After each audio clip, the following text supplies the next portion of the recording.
and welcome to another adventure. So doing a proper adventure today. I've been planning this trip for absolutely ages, and just work and all sorts of things have been getting in the way, but I'm finally doing it. I'm finally out. So this is going to be a 3-day trip. So camping 2 nights, 3 days, about 120-ish miles each day. And for simplicity, I'm going to call this the Trans Anglia Trail, because effectively that's what I'm sort of trying to do, is put together a route that is a circular route that goes around East Anglia. So the route's going to start, well, you could start it anywhere theoretically, but from my point of view, I'm starting the loop in Sudbury at TTT Motorcycles. So I'm going to start there and work my way around, all the way around so I'm in Cambridgeshire now, and then into Norfolk, and then back round into Suffolk, and eventually back through Ipswich back to TTT Motorcycles in Sudbury. So like I said, I think it's going to take me 3 days. Well, I hope it's going to take me 3 days. And yeah, it should be a good little trip. It should be a nice little adventure, nothing too stressful, nothing too difficult. In fact, I'll just pull in here and turn the engine off while this horse goes by. Yeah, so nothing too stressful, nothing too difficult, and it's just me on my own, me and the bike. And hopefully we're going to have a really peaceful and lovely time. I want to fall off, I'm too old. That's what I say every time I get on this bike. That's great, thanks. No worries, have fun.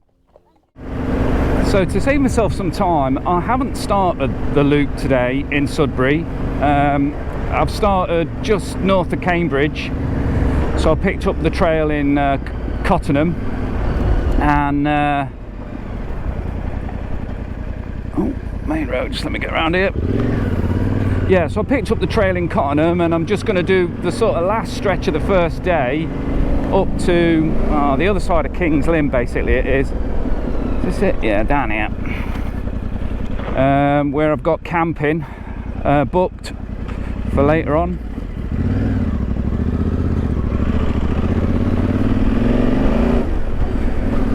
Which is in a field next to a pub. What a shocker. Yeah, so if you want to see the first stretch, so from Sudbury up to, so it's Sudbury up to Bolsham, then I did a video recently which was Sudbury to Cambridge, I think I called it.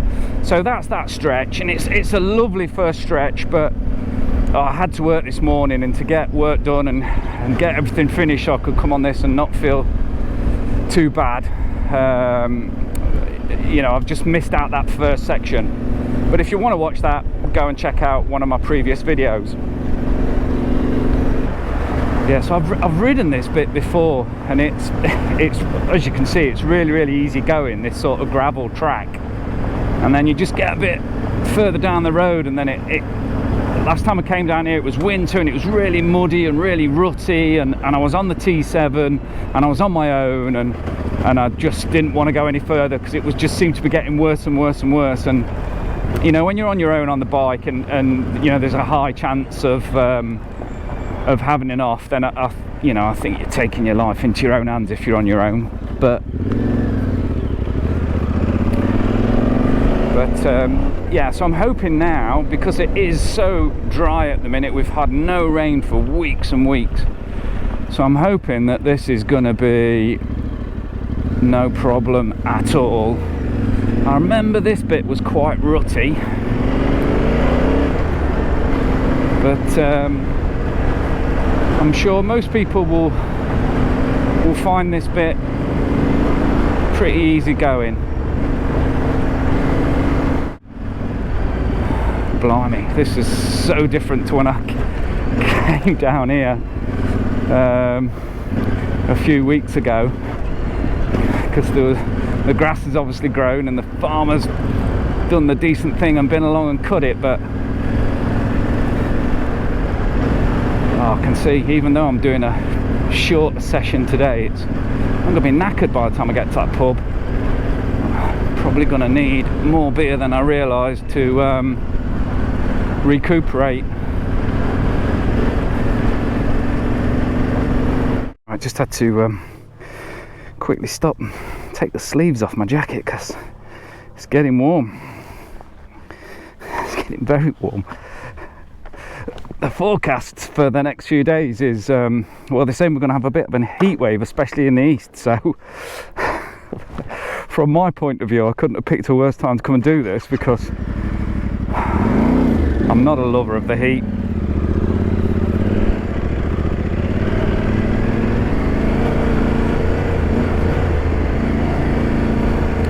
So for lots of this route, I've got no idea what I'm in for. I mean, I know it's not going to be hard enduro sort of stuff, but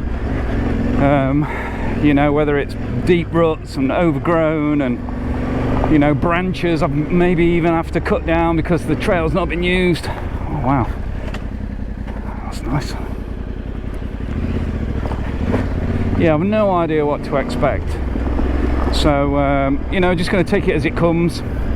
But that is partly why I'm doing this. It's really a bit of a recce for...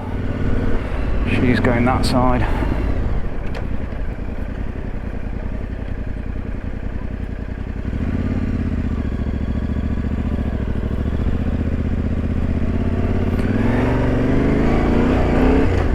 Yeah, it's really a bit of a recce, just so you know, maybe others can come and do this. I will eventually share the GPX file and some information, and you know, just make it easy for people to come and do it. Right, I've just come down this lane and it started off so nice, it was lovely, and then all the ruts just got horrible. So you've really got to keep your eyes looking up the trail when it's like this, just so you can pick the best route and avoid any little nightmares. I mean, you're not going to get into massive trouble or anything, but if you get stuck in a rut and you've got to lift your bike out, and because some of them have been full of water and you wouldn't want to ride through them, so you've just got to keep your eyes out and look well up the track. And you'll be fine. It might not be technical, but it certainly keeps it interesting.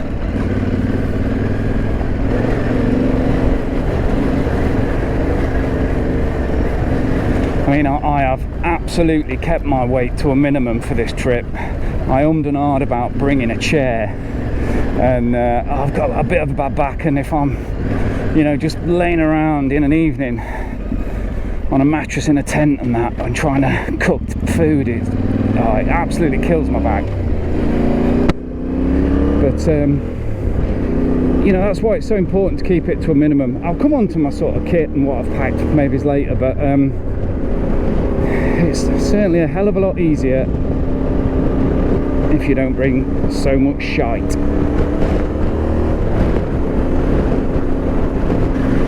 Now this is nice and easy, this bit. I mean, this is why I've come and done the recce, because I wouldn't want to send someone down a lane that's not really a lane. It might... Yeah, on the green road map you do get lanes that are marked as lanes and you can legally go down them, but they can be massively overgrown and really need cutting back and branches, and so if you don't know the lane, you don't know the area. I mean, I have asked around in groups, but getting people to talk about lanes it's like trying to get their wife's blimmin'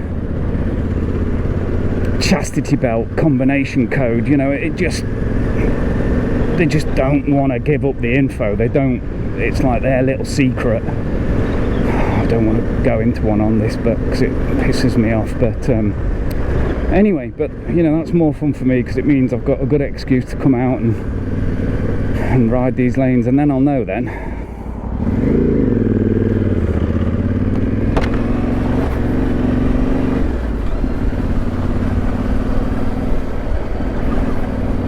Oh, this is lovely.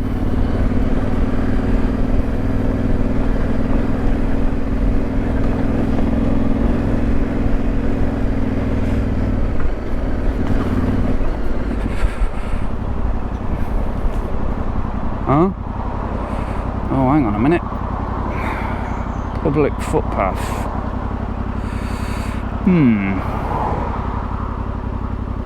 Yeah, this is the byway.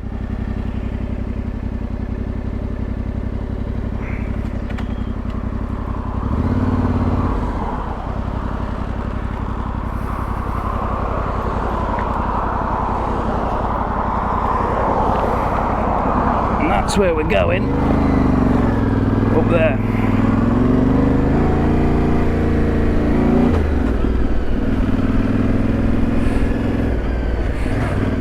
Okay, back to more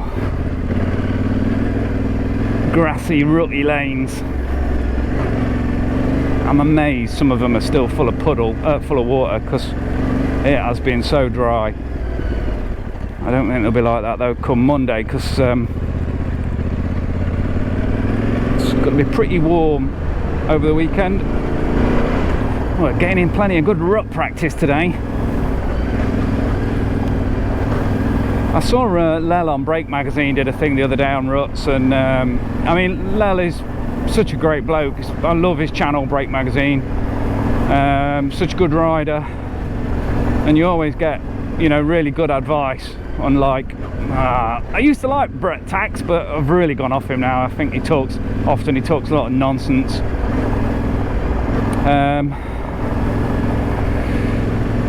Yeah, so anyway, this is definitely a route to come and do if you want to practice your ruts. Now I have booked camping for this trip. For the 2 nights, and one's in a pub car park, well, a field next to the pub. What's not to like? And then the other one's a proper campsite that's just round the corner from a pub. What's not to like? So gravelly again. Obviously council just been chucking it down to sort out all the mud, I guess. But you could wild camp on this, I reckon, if you like somewhere like here, you know, if you arrive here late, as they say in wild camping circles, arrive late, leave early. If you arrive here late, you know, and just set up in the middle of nowhere, you know, you're just setting up just before dark, then, you know, no one's going to stumble across you. You're going to be well safe.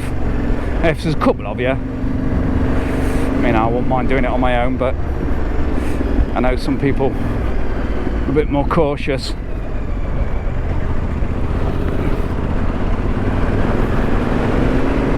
Right, I've got to say this. I'm only going to say it the once, so let me say it and get it out of the way. I just feel it's my duty to say it to, you know, people who are less experienced who might be watching this. And so this is that sort of terrain that really just catches people out on non-off-road tyres when they're coming and doing things like this.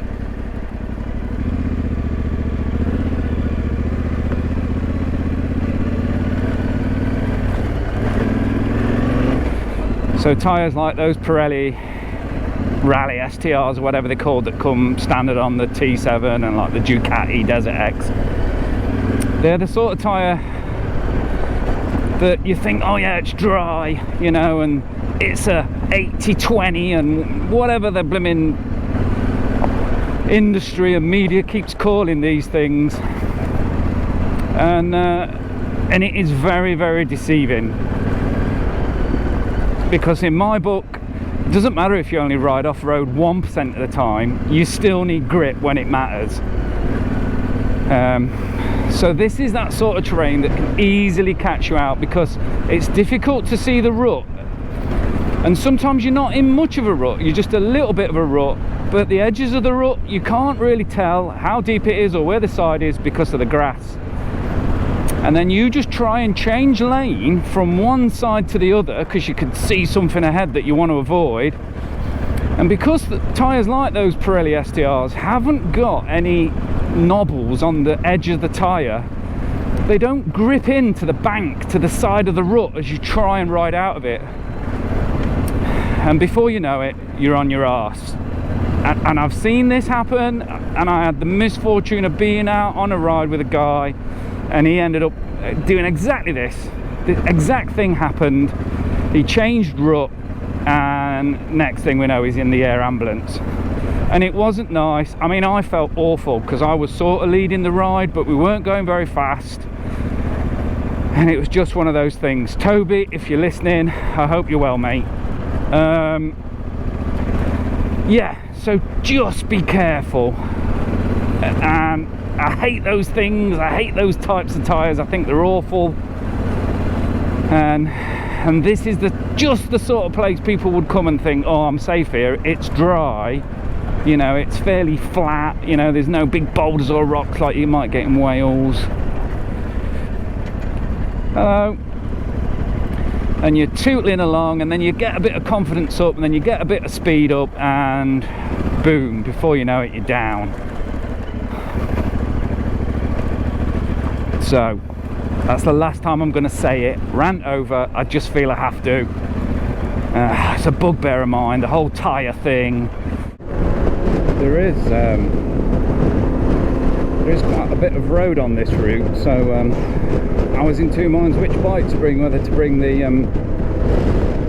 450 or the T7, but I just thought, you know, because there was so much road, I'd probably enjoy it a little bit more on the T7.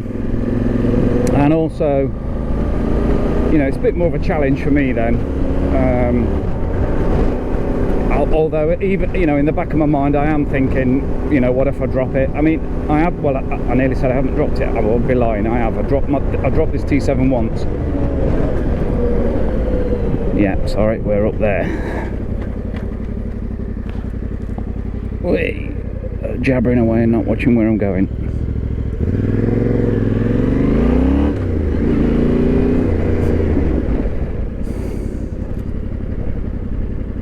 Byway, huh? Oh, just that bit there. Come on, Michael, concentrate.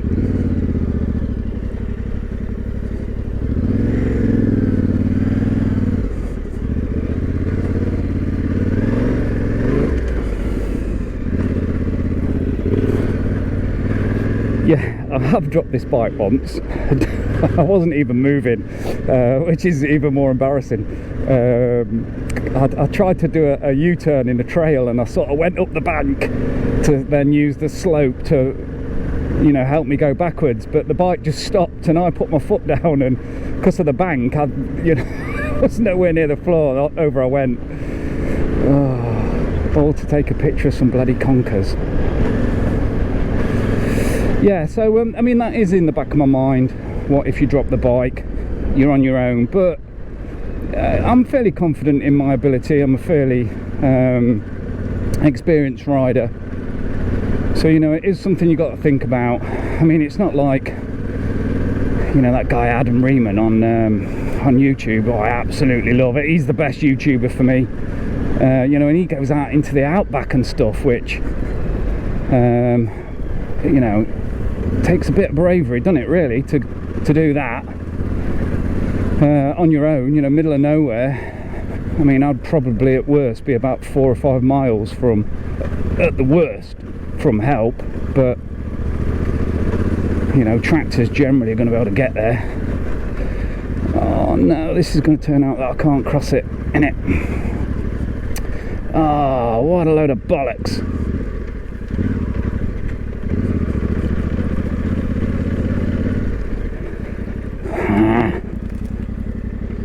Right, well, that's why I'm doing the recce.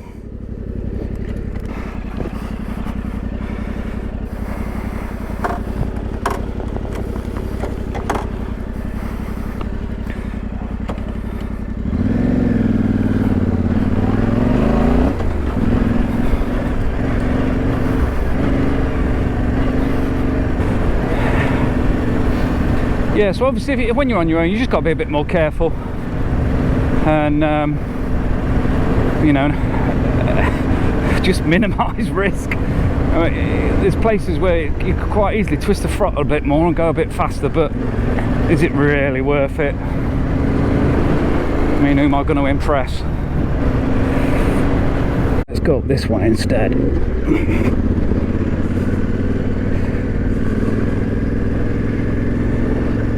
Jesus Christ, never seen so many options in a lane. Yeah, it's quite a dust trail behind me at the minute.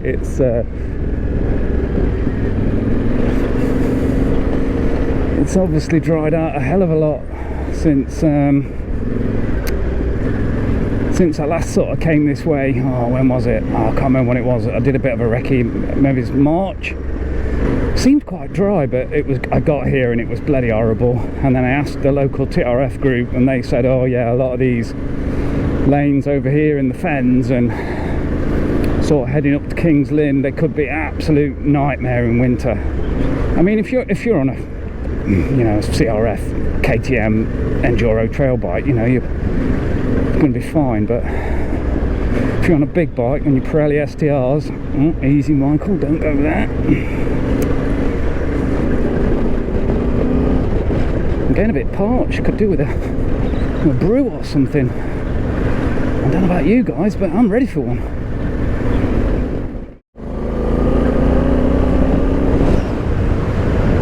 Ooh, a bridge.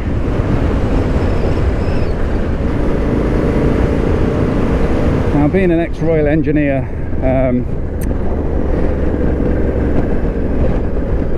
you always have to stop if you can and get a photo of your bike with a bridge. It's sort of Royal Engineer law.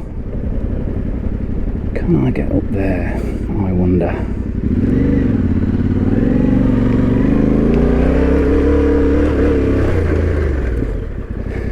Bloody well can, yes.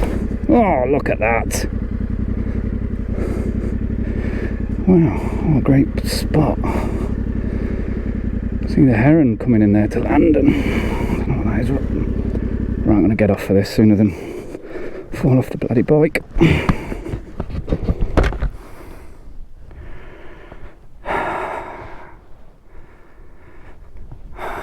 Well, it's not quite a bit of classic Bailey Bridge, but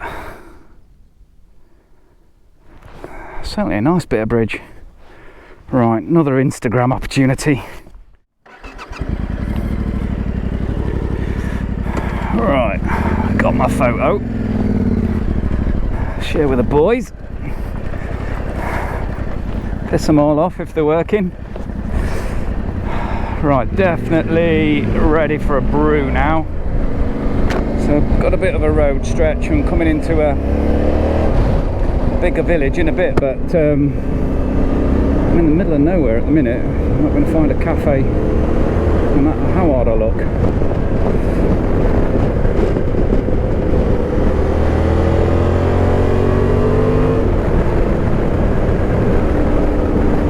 Oh yeah, this is definite big bike territory. Love it.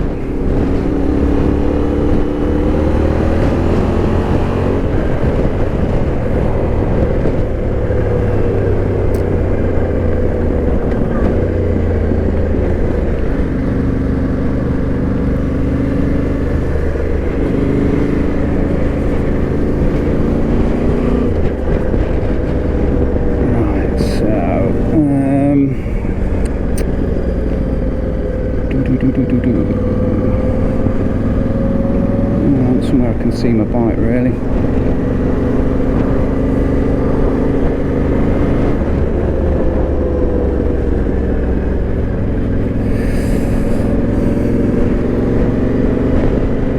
Oh, I think this is just going to be a tiny little village, not going to get anything here.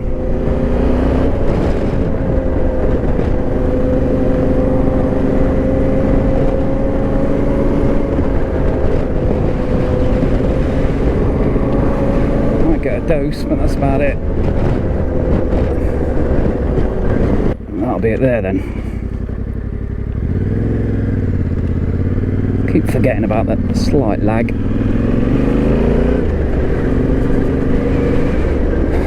So if you're using an OS map, I'm not sure about other mapping systems, like I've got a Zumo XT. I mean, there's the thing for it, but I don't like using it because the detail on it's pants. So so as you zoom in here, look, you can see this here now. It is what's known as an unclassified road, which is this sort of clear track with the green dots. For zoom out, it will be a clear track with pink dots. So that's an unclassified road. Sometimes they can be tarmacked, or sometimes they can be metalled like this, you know, like a proper road. Generally on the GRM, if it's a metalled road, you know, tarmacked, then they won't be shown as a green route on the GRM, because, you know, it's not an off-road section, I guess, is why they do that.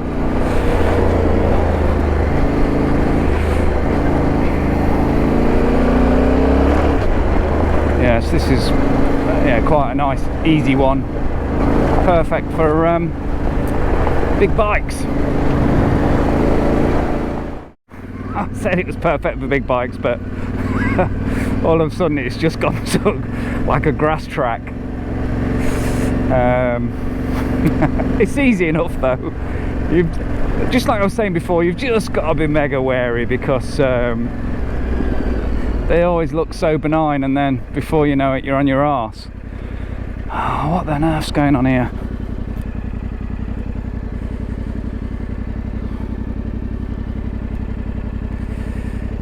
You get this with farmers often.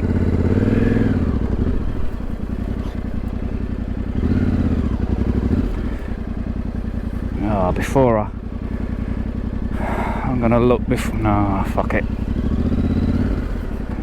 First gear would help.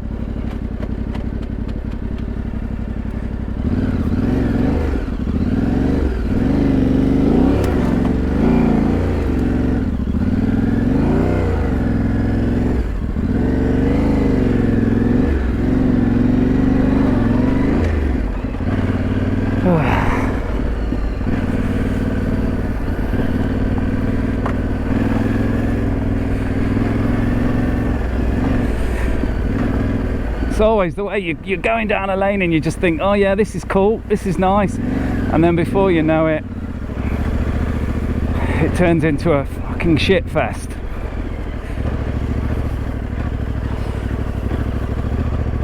Right, anyway, that's not too bad.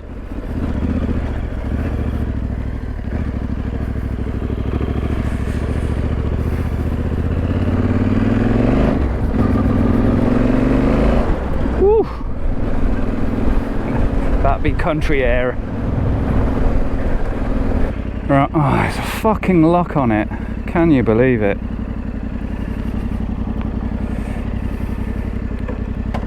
I mean, what is that bullshit all about?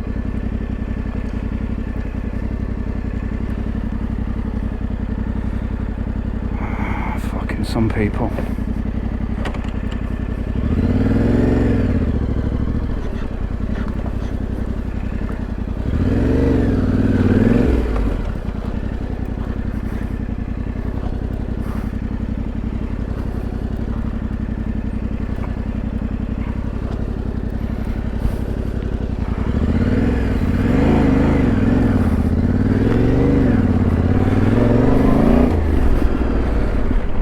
Man alive.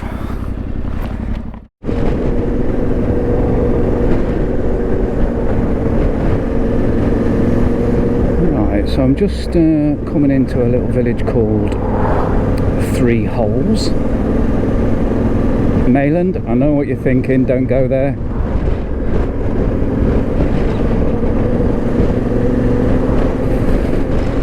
Just somewhere here, we've got another lane. So right on the bend somewhere, just here then.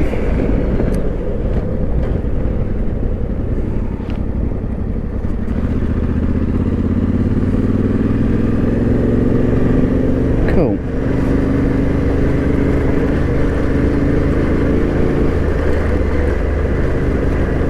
Right, let's hope this one hasn't got any surprises for us.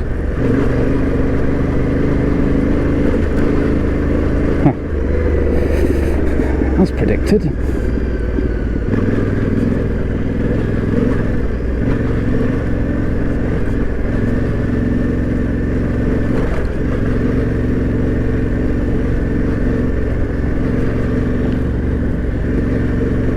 I mean, it is lovely. I mean, if you're just taking your time, you know, you're not in a rush, you're giving yourself all day to do the sort of each leg, then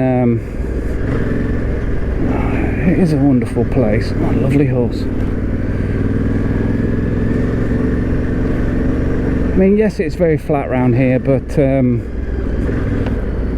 you know, that doesn't mean it's not beautiful.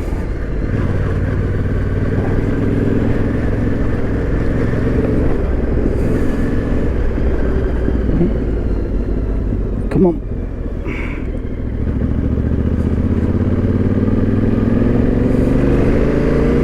Nice. Yeah, that jacket that I, you know, if you've been following me a while, which I tend to wear, that Thor terrain jacket, I did a review of it, so if you look through my videos, look for the Thor terrain jacket and trousers review, which I've got on for this trip. You know, it's a great bit of kit, perfect for this time of year because it's not sweltering hot, and it is sort of shower proof. Fucking hell, he wasn't slowing down for anyone, was he? It's sort of shower proof, so it means you haven't got to necessarily carry a full set of waterproofs with you, but and it's got a good vent in, but especially with the jacket, because you can zip off the sleeves. You know, I use it a lot like this. It's what, 20 degrees, and my arms are a little cold if I'm honest, but my torso is perfect. I think if I'd left the sleeves on, then I'd have been absolutely drowning in a pool of sweat. But I do like kit that is like that, you know, it's adaptable and that is you know, usable in a different scenarios, multifunctional.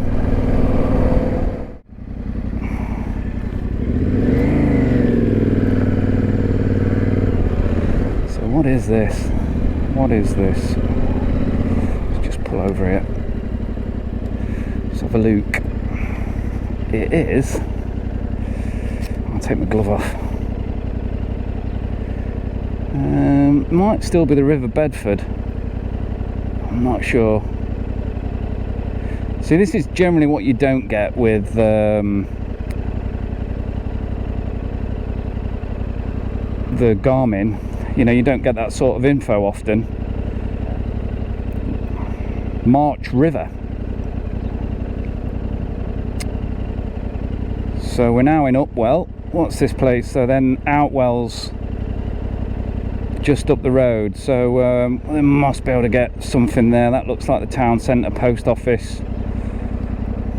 Yeah, let's go and find that and see if we can get a brew or something.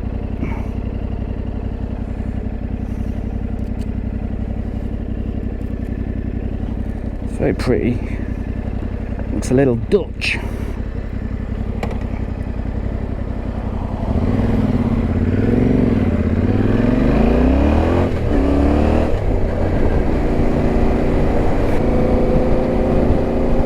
Right, so I've just consulted my app to find a petrol station because, well, I'm well ahead of schedule. I didn't think I'd get up here this quick, so I've got plenty of time, no rush. So I'm just gonna get some fuel while I can, and I know where it is. I mean, I've got this app, I think it's called Petrol Prices, which is what I use to find where the cheapest petrol is. But it's also a good little tool for finding fuel, you know, if you don't know the area. So there's a Morrison's just down here, so I'm just going to go up there, get a bit of fuel, and hopefully finally find somewhere to have some lunch, because I am absolutely Hank Marvin. Okay, so I'm at Morrison's, just fueled up, and I'm just south of Wisbech. So if I go back to the route comes into this little village called Elmneth. So if you hook a left there, that takes you into Wisbech, which is quite a big town. I don't really know Wisbech, so I might just ride up, have a ride around and come back, so I've got plenty of time, see what's going on. I've just bought a meal deal in there, so I might find somewhere to sit and chill for a minute or two and eat me sarnies. Right, well, I've had bugger all in Wisbech, which is always the way. You know, what's the chances of stumbling across some awesome biker cafe that's akin to Hooters, and you just happen to get there when it's happy hour?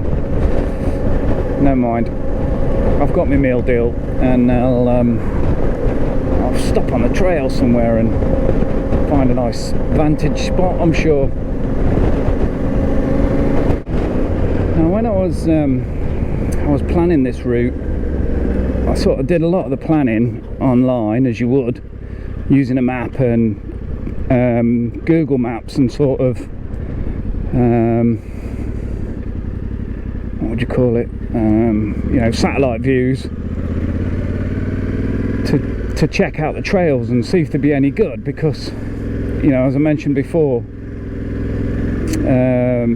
sometimes they're shown as routes on the green road map, but you can't actually ride them. You know, they're overgrown or just unpassable. And actually, some of the routes that I've already come to today, I've sort of missed them because they've just been too overgrown, and I could probably get down them, but I don't want to sort of put it onto the route and then other people can't get down it, especially if they're not, you know, they're a beginner rider. Then I think that would be a bit unfair, and I kind of want to say, look, you know, anyone can go and do this. And so this was one of those lanes that I thought, oh, if you can get down here, this would be brilliant, because it goes along the side of the river. I mean, the river's looking quite empty, so it is a little bit overgrown, but yeah, it seems all right.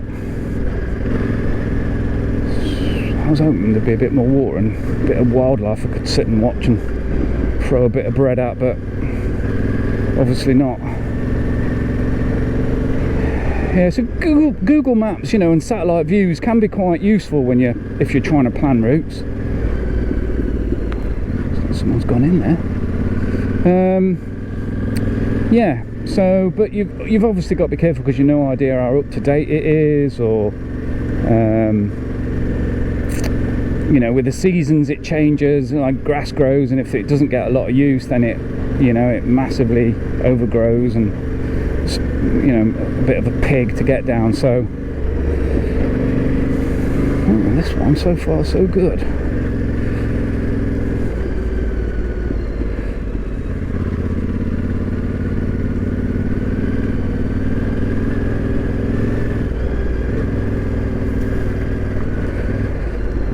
So I'll just here and eat my sarnies, I think. It's as good a place as any.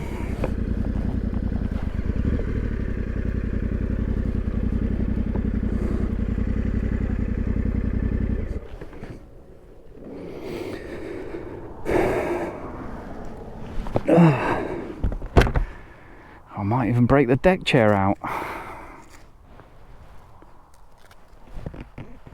Michael, that's not a bad idea. Right, so I've just had my lunch, my meal deal. £4 from Morrison's. Call me a tight git. But so before I set off, I just thought I'd quickly talk you through the bike that I've got for this trip, and the luggage that I've got on it. So I've packed super light.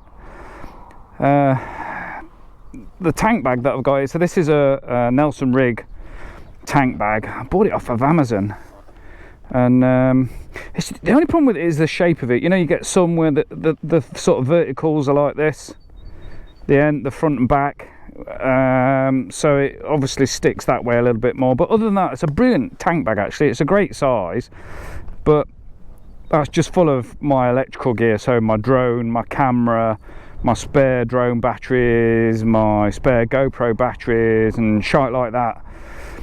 So essentially I wouldn't need that if I wasn't, you know, filming and doing, you know, all this stuff for YouTube.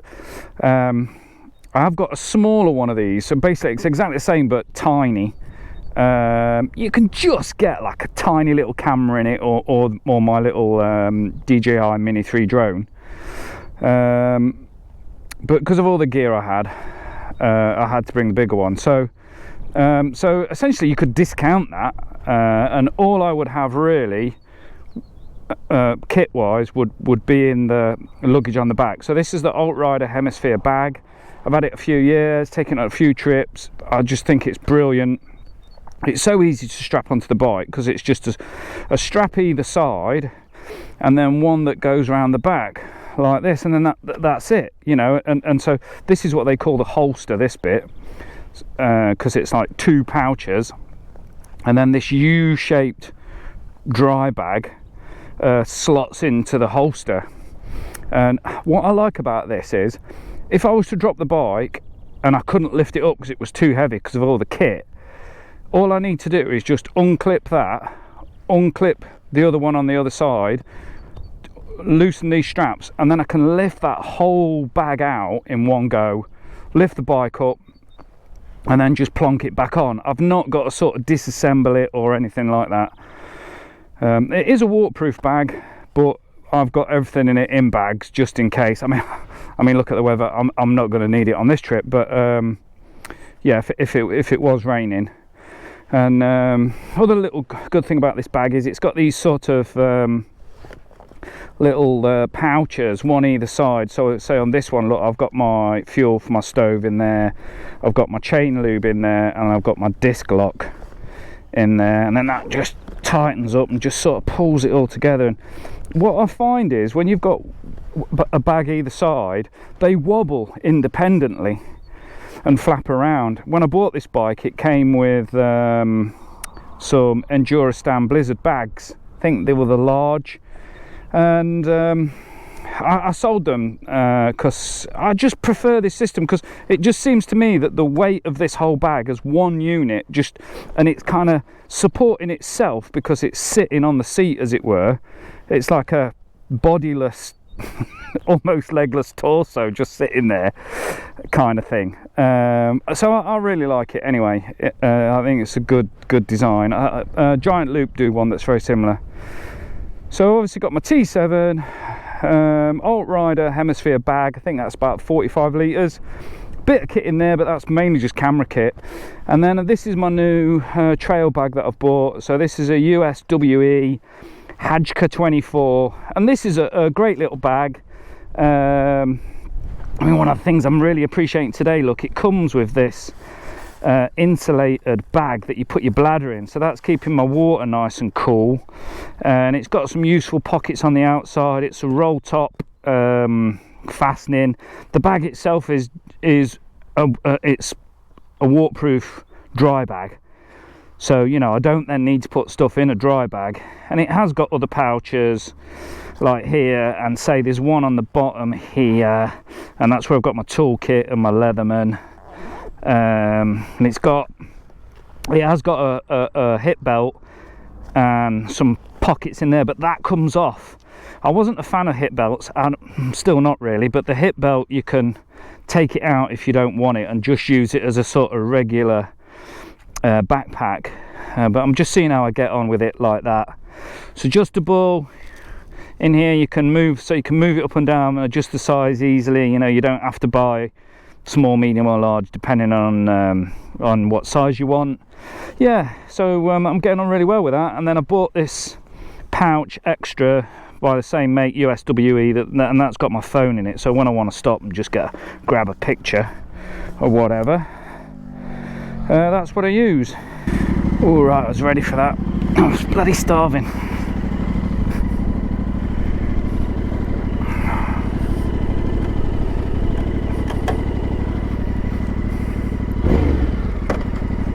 Right, onwards.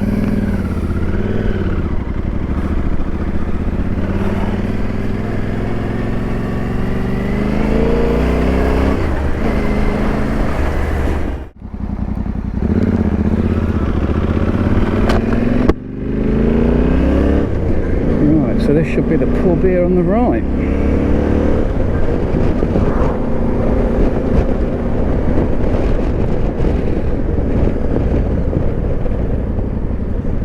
Where there?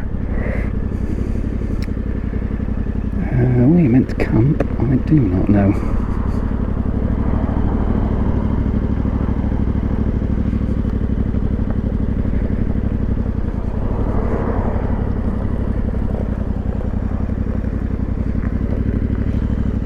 Guessing it's down there somewhere.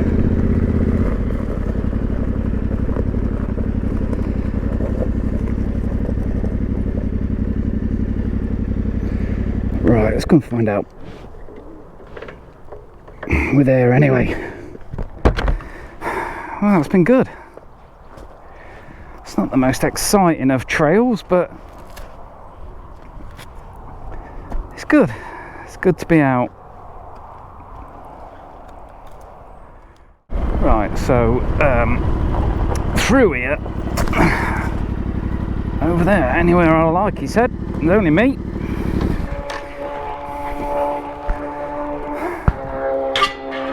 Said there's going to be a bowls game on later if I wanted something to watch. Which maybe. Funny.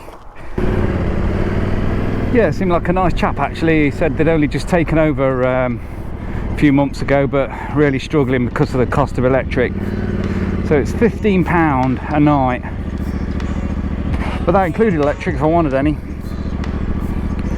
So I'm just going to go in here.